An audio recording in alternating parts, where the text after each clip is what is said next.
Good morning. Happy Saturday. It is Saturday, January 22nd. This is State Representative Lori Stone, and we're here for our monthly community conversation this month because of the high Omicron levels transmitting in the community. We are opting for a Zoom version, but keep your eyes open.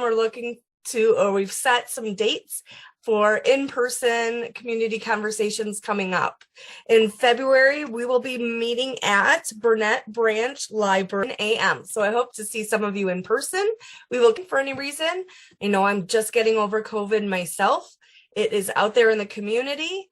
I am so thankful for, preventatives like vaccinations, which meant that even though my symptoms made me feel miserable, they weren't severe.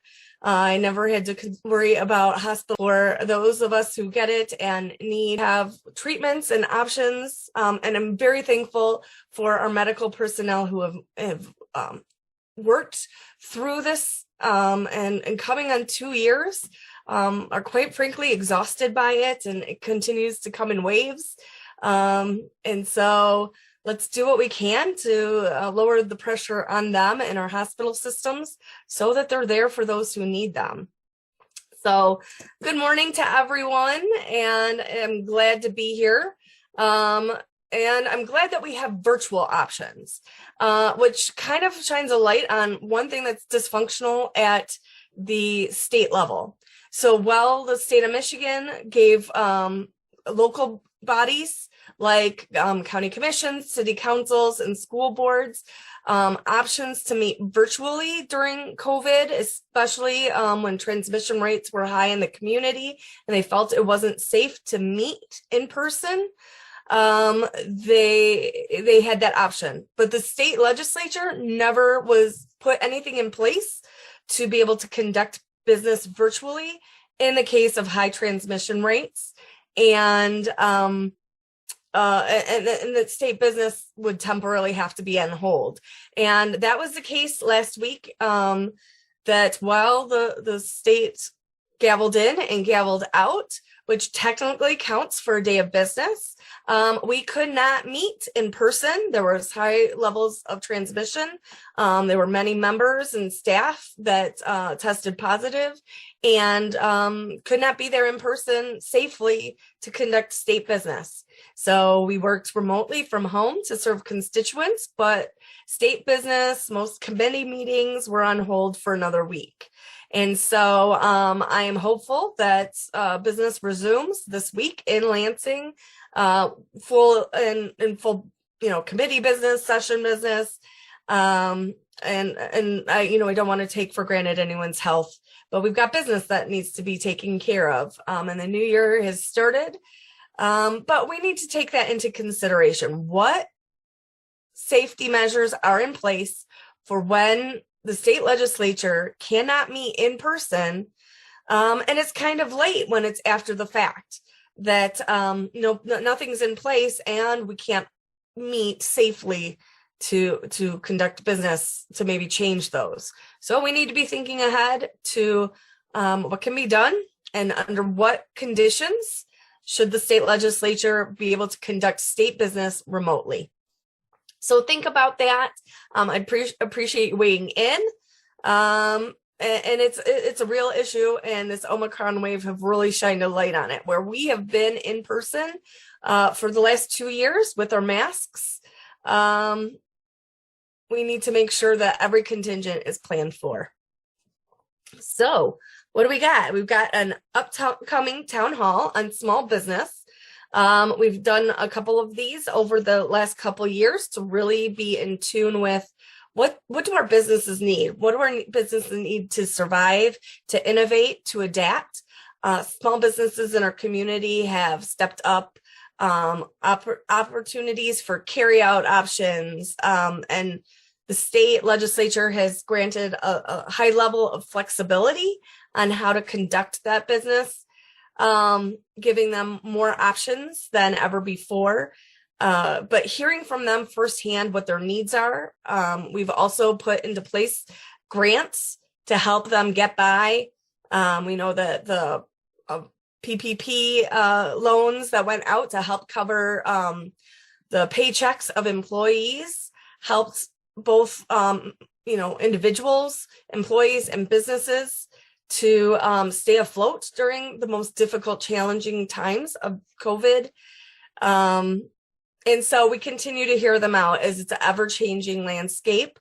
We want, especially those small businesses that are employers, to stay in business, stay in our community, and continue to attract more.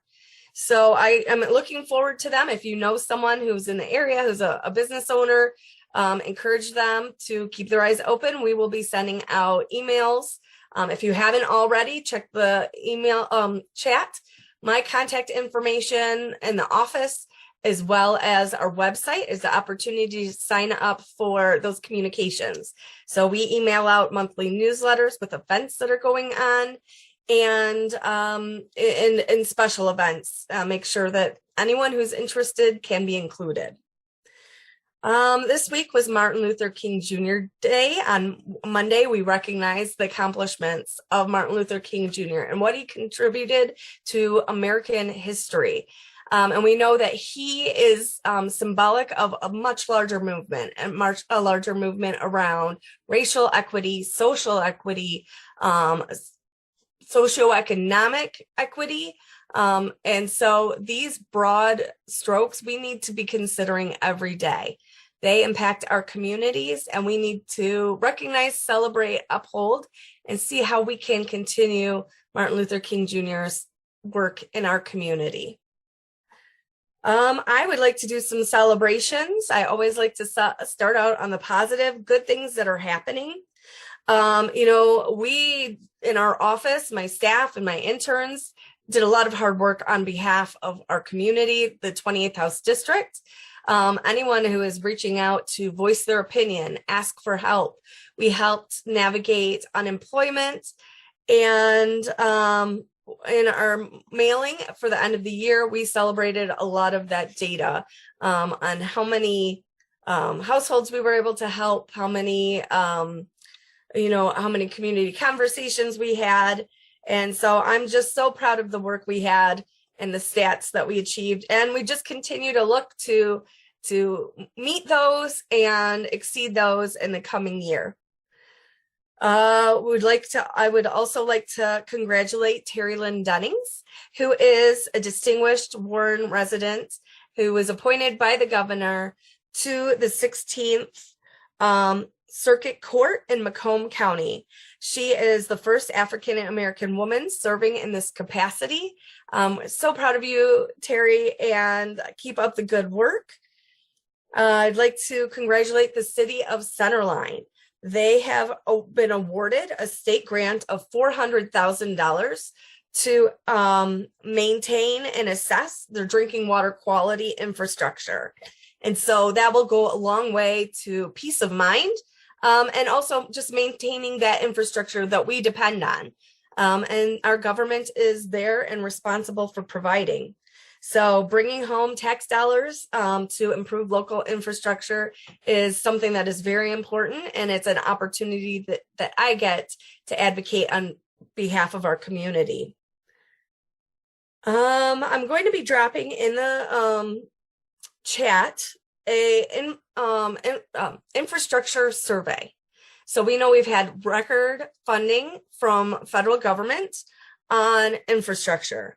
We're going to be having millions of dollars come home, hundreds of millions of dollars come back to Michigan. And we want you to weigh in on where that money needs to be spent locally, whether it's bridges that need fixing, roads are always in desperate repair, as well as sewers that back up during rainstorm events, and drinking water infrastructure, where there are lead pipes that we need to mitigate. So you'll see this survey link in the January e-news. It will be posted on Facebook. We're going to share it out here. So if you want to click on it from the chat, we're going to make it really easy, but we'd love as much participation in this survey to help influence how that state budget is funded or what it's funding. In Lansing, we will have the governor's State of the State address. Because of COVID transmission numbers, the option has been elected for that to be given virtually, which means it will be on the major news channels on January 26th. That's Tuesday, January 26th. I believe it begins at 7 p.m. So everyone will get to watch along to hear what the governor's priorities are over the next years and her vision of where Michigan is going. We had the Consensus Revenue Estimating Conference, or CREC, which is a mouthful, which is one of the first steps in starting the 2022 state budget appropriations process. So this will be for next year, the 2023 fiscal year. And the first step in government, so state governments must maintain a balanced budget. I hear often from constituents that, I get upset that the government is in debt. And I'm proud to say that as a state government representative, we have the responsibility to make sure our budget is always balanced. And so the first step is to know how much we have to spend. So before we make our budgets, we have to determine how much money is being brought in revenue through taxes. And that starts with our fiscal analysis from the state house, from the state senate, and from the governor's executive team. They go through an analysis of what are the key industries in the state and how are they being impacted. And then they are able to share a forecast of tax revenue, and they can give us a good estimate of how much we have to spend. So we start knowing what our budget is. And it's interesting to know that every month, then a determination is made of how much has been brought in, how much has been expended, and how much we have to do. And if departments have to adjust their budgets, it's done almost on a monthly basis.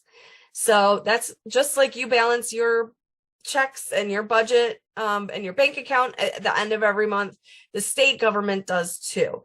And then once we have those estimates, which show that Michigan's economy is strong, that we have plenty of revenue to cover our budget responsibilities in statute, then we start determining how much do we need to spend on education, how much is being spent on infrastructure, and then with what's left, what are the priorities that need additional funds. So keep in touch. We did a town hall on the state's budget process.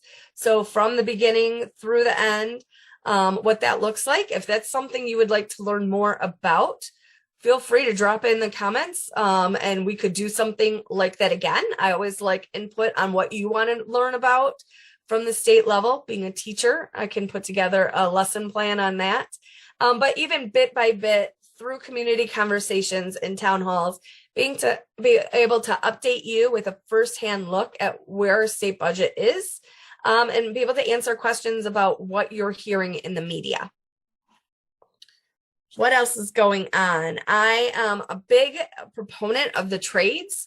Overwhelmingly, since I took office 3 years ago, I hear that trades and labor is something that we have a shortage of. Seems that we have a lot of shortages in workforce and talent, and we got to keep our eyes on this. So we have a lot of people in the labor and trades who are ready to retire. These are master's craftsmen that have a lot of knowledge and experience, and it takes a while to develop new apprentices, new tradesmen to that level of skill. And it's a part of time and experience. And we also need these journeymen and experienced mastered craftsmen to pass on that trade. It's not something you get in a book. It's something you get with experience and one tradesperson passing on that level of knowledge to the next. And so one of the organizations that is working to open doors and increase participation in the trades with a focus on increasing women in the trades. So we know that less than 10% of the trades people are women. And we know women are a talented portion of the workforce that could step into these well-paying roles with benefits and pick up those skills and pass them on. So I participated in Project Accelerate, which is in place to educate people, decision makers, on what is available in the trades, what are some of the different aspects, whether it's operating engineers who handle the big machines, electrical workers, carpenters, give them inside backstage look at the training centers. What are the process of getting involved so that we can then take that knowledge and pass it on to the next generation and community members and encourage them to consider the trades as a career pathway to prosperity. We know that, it can be well-paying, upwards of 60,000, 70,000, and in some industries, upwards of six figures. We know that in our unions that includes benefits, healthcare, retirement. You pay into make sure that you have a future even once your career has drawn to a close. So Project Accelerate is a wonderful program. They also run Project Ignite and Project Spark. So these encourage women who are looking for second careers, young women in school who are looking for career and technical education options. It gives them a kind of an insight as to what the trades have to offer and how to get involved. So I had a fantastic time sitting in on the training, got to see how our fire sprinklers, alarm sprinklers are wired. Some fascinating look at how do we provide the infrastructure for computers and technologies when they're building the foundations of new buildings. How is that wiring installed? And there is some great opportunities out there. So if it's something you're interested in and I can connect you to, please reach out. I'm doing some work to reach out to school counselors to make sure that they're a really good source of information for students and families on career pathway options. We've spent 30 years telling all students that college is the only career pathway to success. And we know that that is not that's not the only way to get there. And we want everyone to know that their talents are valuable and they have something to offer. So let me see what's up next. Let's talk about reproductive freedom for all petitions. So today is the anniversary of Roe v. Wade. And what is scary is that based on testimony and feedback kind of delivered at the U.S. Supreme Court, it makes me concerned about what the court's position is on Roe v. Wade. Roe v. Wade put into statute women's self-determination for their health care, and that is determined between a woman and her doctor. The threat of rolling that back threatens to make women second-class citizens with the government determining what she can do with her body. As we see certain countries around the world roll back some of the restrictions on access to abortion as healthcare, we're seeing that the United States is putting in place tougher restrictions that threaten to eliminate access to healthcare. And I know for women and just people in general in the country, that is not consistent with where they stand. And that should be, healthcare should be determined by people. I was just reading through a story on a woman who had suffered a miscarriage, and she could not have access to the healthcare to finish the process, and she died of sepsis. And these are stories that take us back almost 70 years in our history, and that shouldn't be the way. We have healthcare, and we should have access to it. Medical practitioners should be in concert with their patients in determining what that looks like. So there is petitions circulating. They've been approved by the Board of Elections. Keep your eyes out in the community so that you have the right to put into statute what you believe that should look like, and not leave it to a minority who hold authority in the state to determine that. So keep your eyes open and your ears to the ground. Let's touch base on Michigan's Independent Redistricting Commission. Since the last time we had our community conversation, the Independent Redistricting Commission has adopted the district maps for Congress, the state Senate, and the state House. And after the 2020 census, all those lines got reapportioned based on our population. So that means your representation is going to be changing. It might mean that your election, your district numbers might be changing. And so it's important to be plugged in. So Michigan as a state lost a seat in representation of Congress. And so we have one less congressional district, and that means that depending on where these new lines fall, your representation might change. You're going to need to do your homework to find out.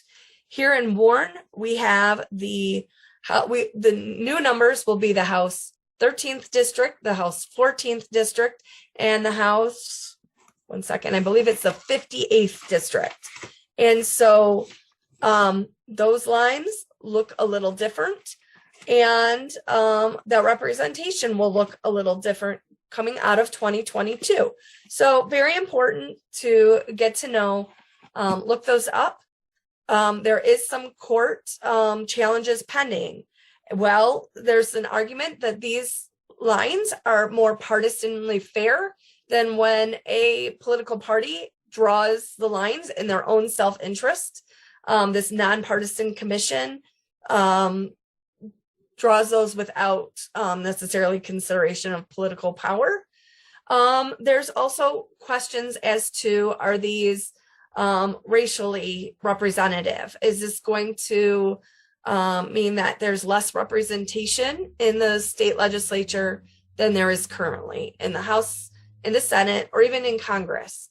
So there are some challenges to these districts, and we wait and we see how the courts handle those.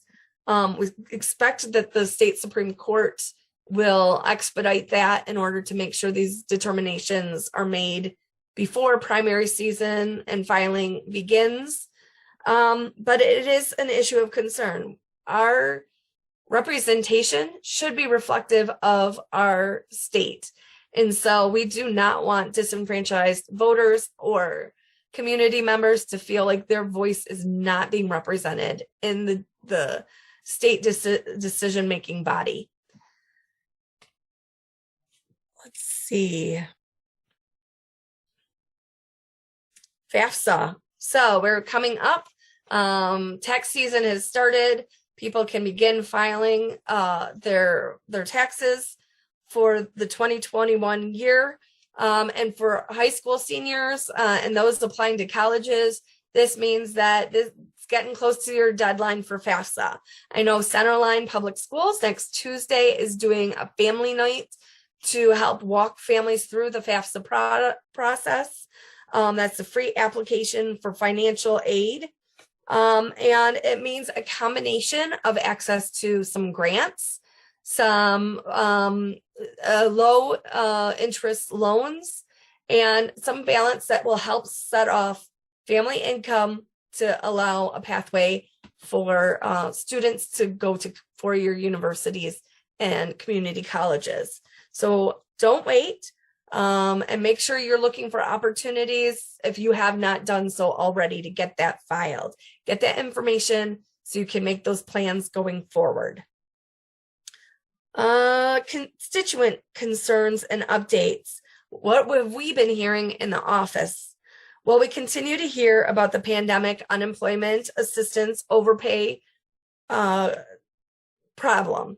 So people who are being challenged to pay back benefits due to poorly executed federal requirements around the pandemic unemployment assistance. So first off, if you did not file a fraudulent case, if you filed answering honestly the questions and you were authorized your benefits, then you will be most likely keeping your funds. But it is a process and it can't be ignored. It can't be delayed. So there are time frames. If the process is a challenge, a protest, you need to take those steps in the time given. If you need help with that, reach out. We can help walk you through the process. But there is a flow chart that kind of helps answer that question as to why you received the communications you did. So we encourage you to check out that flow chart. And also, first step is to reach out directly to unemployment. We know that there are people and there are in-person appointments available, and that they are the one who read through your case, and they make those determinations and they work through the process. There are 3 steps. There is a protest, then there is an appeal, and finally there is a judicial ruling. And we're seeing that that process is taking anywhere from 6 to 8 months as we watch these be resolved from people who have reached out to us for help in our office. Keep in mind that when you get to the judicial review stage, that you are provided an advisor at no cost to you for assistance in advocating your case. So I know that this has been extremely stressful for many community members, and we just want to be kind of that voice to guide people through, to be that reason. But keep in mind, we're the backstop. We're there to help make sure no one falls through the cracks. We're there to help make sure that we keep oversight of the department. And if we find that communications aren't being answered, we let them know that they need to step up. We're there to provide guidance on next steps, avenues, approach that we've seen be effective for other cases that have reached out to us. We keep records of anyone who's reached out to us and asked for assistance. We gauge the time frame things take to resolve, but what we do not do is review the claims. So we've had several people reach out frustrated and angry and upset that we have not resolved their case for them. That is the unemployment department's responsibility. We do not make decisions and we do not render the determinations. There are a lot of appeals and protests in progress. So we ask that you be patient, be persistent, but be patient.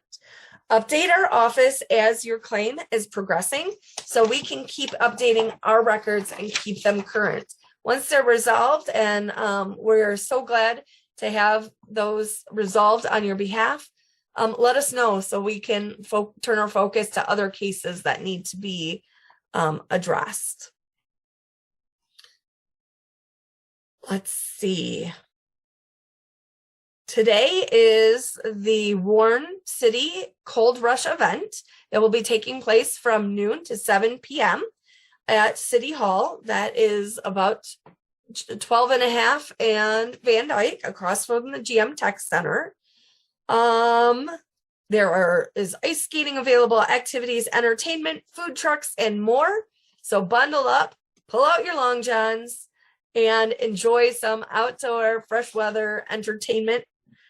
Also keep in mind, January is National Blood Donor Month.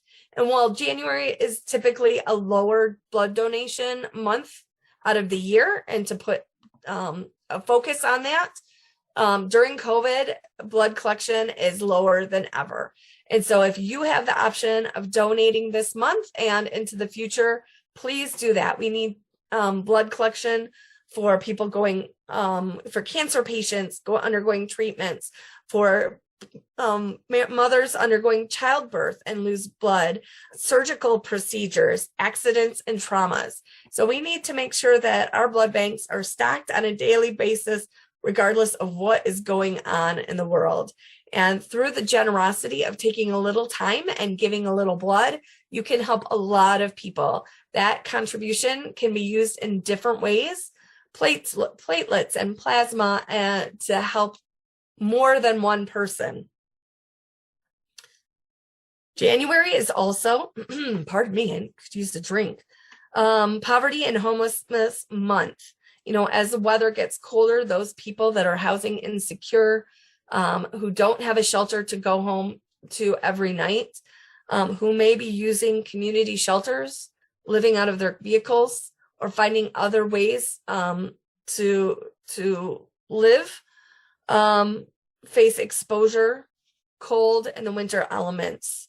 I'm on a Poverty and Homelessness Caucus in Lansing as part of the legislature that is always working to put community resources, infrastructure in place so everyone has a place to turn to when they're in great need. But we know that there are children that don't have housing securely every night, and that influences their ability to get education, their security, their trauma. And so just be aware of that. If you have the option to give, to help, volunteer time, be an in-kind donor to a poverty or homelessness organization, our community, I encourage you to get involved. We want to make sure that everyone has that security to come home to. That runs down the agenda that I've put together on updates from Lansing, updates from the community. Just a reminder, Saturday, February 19th will be our next community conversation. It will be in person at Burnett Branch Library at 11 a.m. and we will have an online option if you are not able to make it in person or not comfortable to make it in person yet. It's understandable. Encourage everyone to wear their masks and to employ COVID mitigation techniques. Well, we're starting to see a decline in COVID spread. It's still out there and it's happening, and it is not necessarily a fun thing to go through. So I encourage you to stay healthy, keep others healthy going forward. I'm going to scroll through the chat. If you have a question, feel free to drop it in.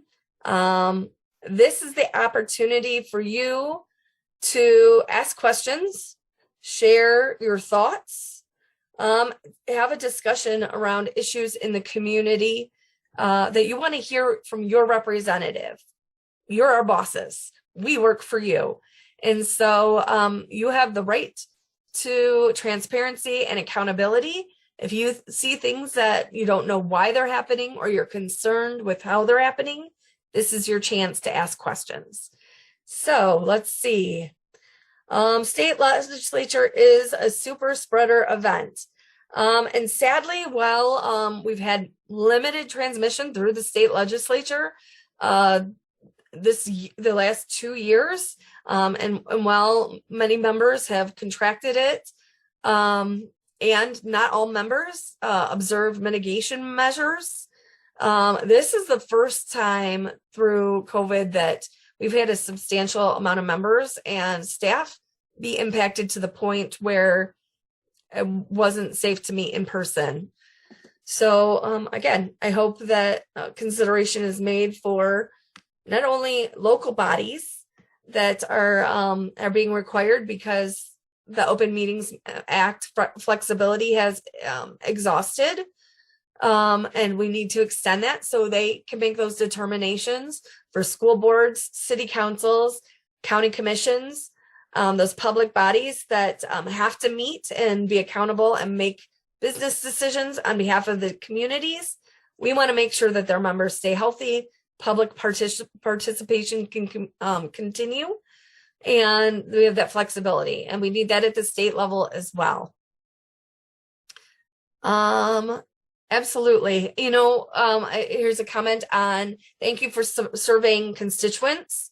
How can we learn how state and local communities are spending ARP and Infrastructure Act funding? I try to include updates as we pass. So, the federal government allocates federal tax dollars, our tax dollars that are sent to Washington, D.C., and they've sent emergency funds back to the states to spend.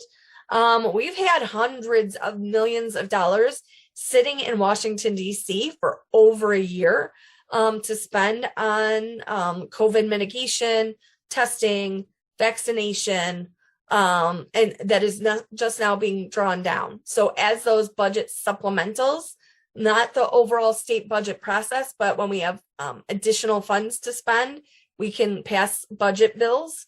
I try to give you updates either in the e-news, on a social media update or a post, or during these community conversations of what they're going to.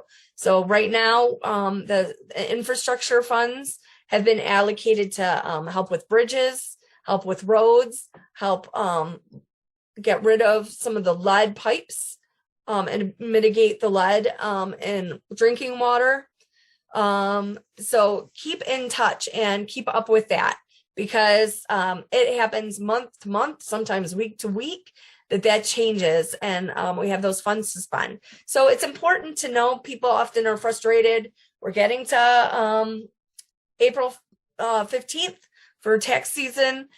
Where are my tax dollars spending? I could spend those tax dollars better. We also fund critical infrastructure, so public safety, roads. If I had to fund a fraction of the roads that would take me to Lansing, I couldn't do it out of my own budget. It's important that we have funding for the common good, for roads we all use, and making sure that that infrastructure and that funding is in place. So yeah, keep in touch. That seems to be the extent of questions and comments we have this week. We'll continue to encourage people to participate. If you did not get your monthly update, many of the issues we've addressed here today, but there's additional funding for mortgage and rental assistance and WARN through these ARPA dollars, American Rescue Plan dollars. There is, considering the temperatures as they plunge down, home energy cost assistance for people with low income or are struggling financially. Again, you get links first and foremost to upcoming events, legislative updates, and also stuff like when we were talking about the unemployment flowchart, that handy information that can help you navigate some of these tricky, frustrating government departments. So if you haven't already signed up, you can sign up with the link in the chat on my government website. I'm just going to put one last ask out there for anyone who has questions, concerns. And hopefully I'll see everyone next month. Thank you for your time this morning. Have a great week.